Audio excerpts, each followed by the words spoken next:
ராகி சேமியா எப்படி செய்கிறதுன்னு பார்க்கலாம் வாங்க. தண்ணியில் கொஞ்சமாக சால்ட் ஆட் பண்ணி அந்த ராகி சேமியாவை நல்லா ஊற வச்சு எடுத்துக்கோங்க. 2 to 3 மினிட்ஸ் ஊறினா போதும். ரொம்ப ஊறிச்சுன்னா கொல கொலன்னு ஆகிடும். அதனால் ஊறினதுக்கப்புறம் நல்லா ஃபில்டர் பண்ணி எடுத்துகிட்டு ஸ்டீம் பண்ணி எடுத்துக்கோங்க.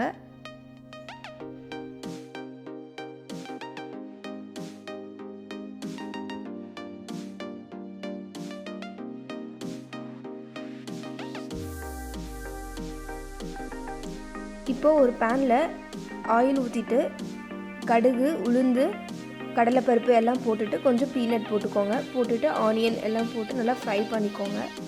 வரமிளகாய் உங்கள் காரத்துக்கு தகுந்த மாதிரி ஆட் பண்ணிவிட்டு கொஞ்சம் கருவேப்பிலை ஆட் பண்ணி நல்லா அந்த கோல்டன் ப்ரௌன் வர வரைக்கும் நல்லா ஃப்ரை பண்ணிக்கோங்க. ஆனியன் ஃப்ரை பண்ணுறப்பவே சால்ட் ஆட் பண்ணிக்கோங்க. ஆனியன் ஃப்ரை ஆனதையும் கேரட், கேப்சிகம் ரெண்டையும் ஆட் பண்ணி நல்லா ஃப்ரை பண்ணி விடுங்க.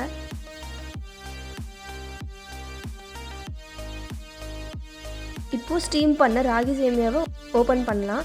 ஓப்பன் பண்ணிவிட்டு அது நல்லா கொஞ்சம் நேரம் ஆற விடுங்க. கொஞ்சம் ஒரு மாதிரி கெட்டியாக இருக்க மாதிரி இருக்கும். கொஞ்சம் நேரம் ஆறுனதுக்கப்புறம் நல்லா உதிரி உதிரியாக வந்துடும்.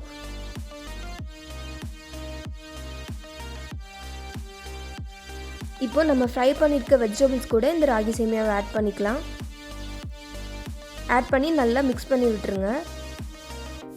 ஒரு 3 மினிட்ஸ் இதில் நல்லா மிக்ஸ் ஆகி சிம்மில் இருந்தால் போதும்.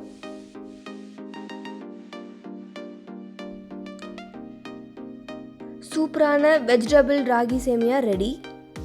ட்ரை பண்ணி பாருங்கள்.